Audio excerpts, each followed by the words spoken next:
Hilangnya warga Kampung Palu, Kecamatan Mempura sejak 2 Februari lalu akhirnya ditemukan pada Minggu sore 6 Februari dalam kondisi tak bernyawa dan terkubur secara tidak wajar di areal kebun sawit milik warga Kampung Benteng Hilir, Mempura. Diketahui sebelumnya gadis berinisial V dilaporkan pihak keluarga hilang sejak pergi meninggalkan rumah dengan menggunakan motor untuk membeli paket data pada 2 Februari pukul 18 waktu Indonesia Barat. Penemuan mayat tersebut dilaporkan ke pihak kepolisian dan dengan sigap dalam kurun waktu 12 jam, pihak Polres Siak berhasil menangkap pelaku yang tega menghilangkan nyawa seseorang. Dikatakan Kapolres Siak AKBP Gunara Hardianto dalam keterangan konferensi pers di kantor Polres Siak bahwa pelaku dan korban berkomunikasi melalui media sosial dan dijanjikan pinjaman uang hingga akhirnya korban diruda paksa dan dihabisi nyawanya.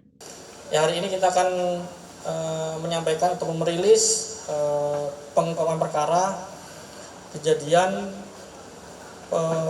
pembunuhan dan pemerkosaan anak di bawah umur. Jadi rekan-rekan, hari ini kita sudah berhasil mengamankan salah seorang ataupun memang hanya seorang tersangka pelaku kasus pembunuhan.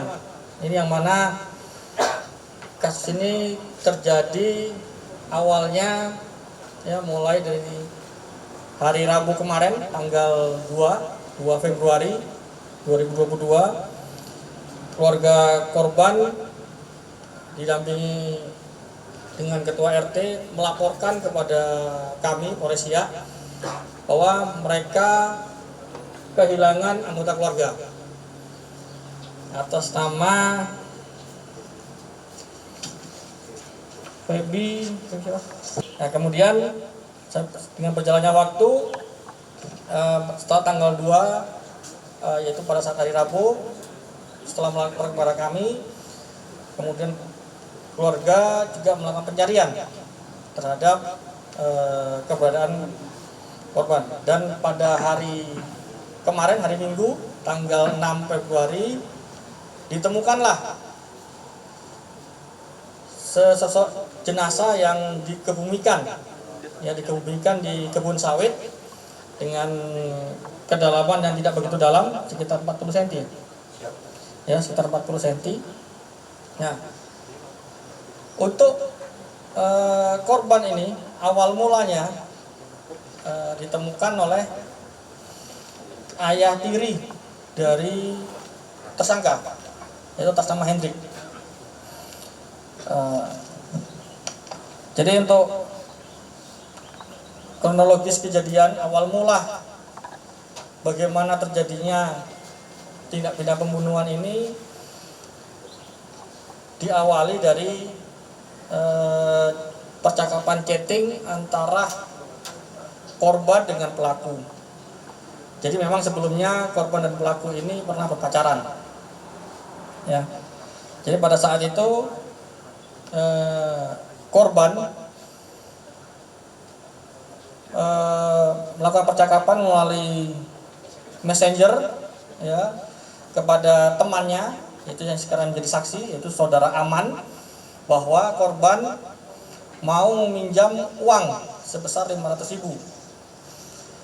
Akan tetapi pada saat itu HP dari saksi Aman ini dipegang oleh pelaku. Dan yang menjawab percakapan antara korban dengan saudara Aman ini adalah pelaku. Kemudian pelaku menyampaikan untuk chatting di Facebook milik pelaku. Kemudian terjadilah perjanjian pada hari Rabu tanggal 2 Februari itu bahwa korban akan meminjam uang kepada pelaku dan disepakati waktu itu mau ketemuan di dekat rumah korban, rumah Aman, rumah saksi Aman, rekan pelaku. Ya. Kemudian setelah janjian ketemu, pelaku menyampaikan kepada korban bahwa dia akan meminjam uang kepada ibunya, ibu pelaku. Dengan alasan ibu pelaku, kemudian diajaklah korban menuju ke eh, rumah pelaku. Di tengah perjalanan, tepatnya di kebun sawit, yang memang itu milik keluarga pelaku. Sepeda motor yang digunakan dihentikan oleh pelaku, dan pelaku berpura-pura untuk masuk ke dalam kebun, karena memang di dalam kebun itu ada pondok. Yang pondok punya keluarga dari pelaku. Pura-pura di sana untuk bertemu dengan ibunya, padahal ibunya tidak ada di sana. Nah, kemudian setelah dari dalam kebun, pelaku keluar menemui korban. Kemudian korban diajak masuk ke dalam kebun dan masuk ke dalam pondok dengan alasan bahwa ibunya mau bertemu langsung dengan korban. Nah, pada saat itu setelah diajak masuk ke dalam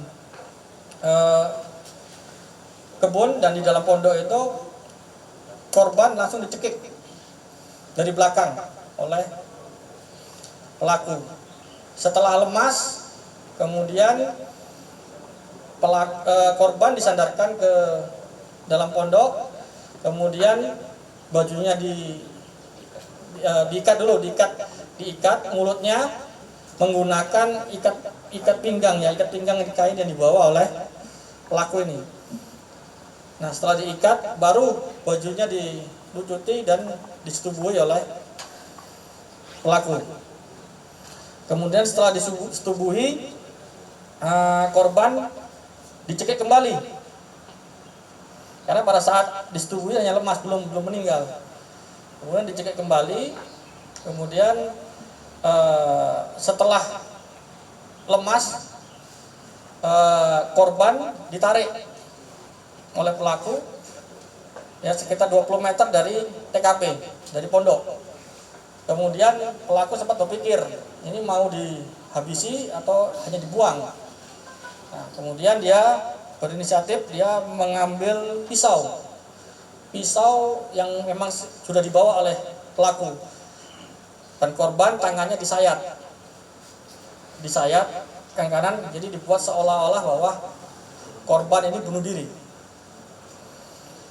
Nah, kemudian setelah korban meninggal, jasad dari korban ini dibawa ke semak-semak untuk disembunyikan, ditutup dengan menggunakan ranting pertamanya. Pelaku yang merupakan anak di bawah umur ini dijerat pasal 81 ayat 5 Undang-Undang Nomor 17 Tahun 2016 tentang penetapan Perpu Nomor 1 Tahun 2016 tentang perubahan kedua atas Undang-Undang Nomor 23 Tahun 2002 tentang perlindungan anak menjadi undang-undang dan atau pasal 340 KUH Pidana dengan ancaman hukuman minimal 10 tahun penjara dan maksimal 20 tahun penjara, dipidana mati seumur hidup. Tim Liputan mengabarkan.